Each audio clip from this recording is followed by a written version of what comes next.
let's turn the page and take a look at another sure to be exciting group, which is Group D. So the Netherlands headed to Euro 2024 with a new head coach, Euro 88 winner Ronald Koeman, his second stint in charge of the team. Liverpool star Virgil van Dijk captains the squad, while his club teammate Cody Gakpo led the team in scoring with 3 goals in qualifying. Austria, they are headed to a third straight Euros. Now, its squad still headlined by veteran stars Marko Arnautovic and David Alaba, but under a new head coach with former Red Bull Leipzig sporting director and Manchester United manager Ralf Rangnick leading an Austrian resurgence. And France, after a disappointing round of 16 exit at Euro 2020, rebounded in 2022 with that run to the World Cup final.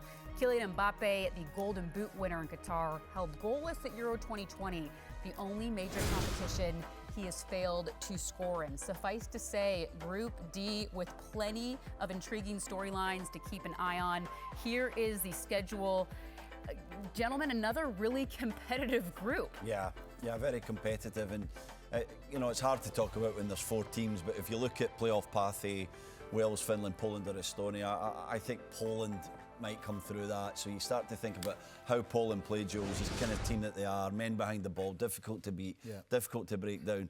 It sort of makes us more a group of attrition, more difficult in terms of the other 3 teams who we feel pretty strongly about.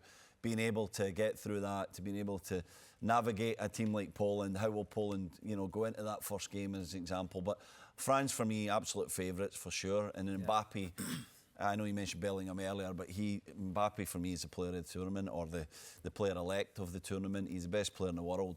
Can he show that form? Can he be dominant within a group with Netherlands and Austria and whoever comes out of that playoff, eh? Yeah, tons of talent on that, French squad under Didier Deschamps. You have again Giroud, who's still scoring goals at his age. Griezmann, who's done well for his form. Yeah, top form as well. So that attacking line for France is going to be probably the most dangerous in this Group D that we're seeing here. But again, Austria, Netherlands, you can't count these guys out. And I think these are guys that are going to compete. They have a lot of talent, great coaches as well. Ronald Koeman, I think he's a guy that's going to really try to change things around for the Dutch and try to bring them up to speed and maybe finish at least top 2. Well, Jules, you also mentioned Austria there, and we spoke about it in the pregame. Both you guys really showing Austria some love. So how much of a problem do you think Austria can be, specifically both against the French and the Dutch? I think they can be a big problem, Lindsay. I do think that Austria have a lot of talent. The guys we've not mentioned, like Schläger and Leimer, you mentioned Alaba. He's so experienced playing at the back.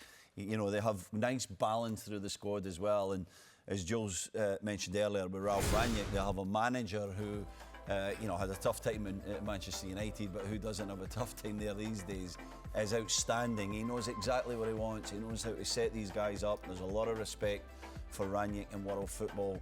And I think Austria can be a little bit of a surprise in this group. I think it's neck and neck, in my opinion, between Austria and Netherlands as the second best team in this group.